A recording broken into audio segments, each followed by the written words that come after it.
நான் ஏற்கனவே பலமுறை குடும்ப பெண்களும் தவறான பாதைகளை தேர்ந்தெடுத்து விபச்சாரத்தில் ஈடுபடுகிறார்கள் என்று கூறியுள்ளேன்.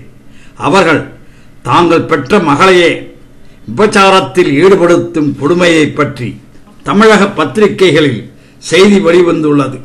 அதை உங்களுக்கு சொல்லுகின்றேன், கேளுங்கள். பெற்ற மகளையே விபச்சார தொழிலில் ஈடுபடுத்தியவர் உட்பட 3 பேர் கைது செய்யப்பட்டனர்.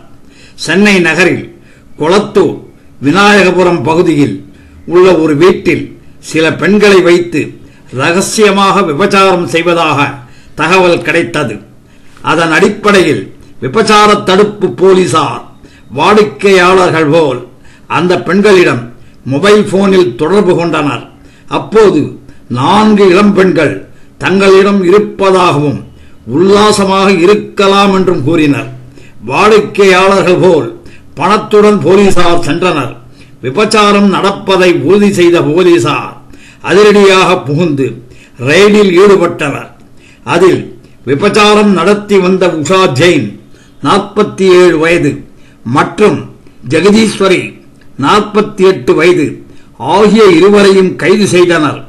அங்கு விபச்சாரத்தில் ஈடுபடுத்த வைத்திருந்த 4 பெண்களை மீட்டனர். விசாரணையில் மீட்கப்பட்ட பெண்களில் ஒருவர் உஷா ஜெயினின் மகள் என்பது தெரிய வந்தது. இதேபோல் கொருக்குப்பேட்டையில் சமூக சேவகி என்ற பெயரில் வேலை வாங்கித் தருவதாக கூறி வேலை கேட்டு வரும் பெண்களை ஆசை வார்த்தை கூறி விபச்சாரத்தில் ஈடுபடுத்தி வந்த பெண்ணை நீண்ட நாளாக போலீசார் கண்காணித்து வந்தனர். விபச்சாரம் செய்வதை உறுதி செய்த போலீசார் வேளா என்கிற வேளாங்கண்ணி வயது 27 என்ற பெண்ணை கைது செய்து அவரிடம் விபச்சாரத்திற்காக இருந்த இளம் பெண்ணையும் மீட்டனர். பெண்கள் நாட்டின் கண்களைப் போன்றவர்கள். பெற்ற பெண்ணை ஆசையுடன் வளர்த்து படிக்க வைத்து அவளுக்கு ஒரு நல்ல கணவனை தேர்ந்தெடுத்து திருமணம் செய்ய வேண்டிய தாய் அவளை விபச்சாரத்தில் ஈடுபடுத்துவது கொடுமையிலும் கொடுமை.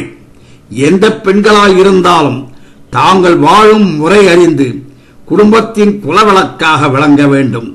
கணவன் தன்னை கைவிட்டாலும் துணிச்சலுடன் சமுதாயத்தை எதிர்த்து போராடி தன் பிள்ளைகளை வாழ வைக்க வேண்டும். அவளே ஒரு சிறந்த இந்திய தாயாக பெண்மணியாக விளங்குவாள் என்பது எவராலும் மறுக்க முடியாத உண்மை. நன்றி, வணக்கம்.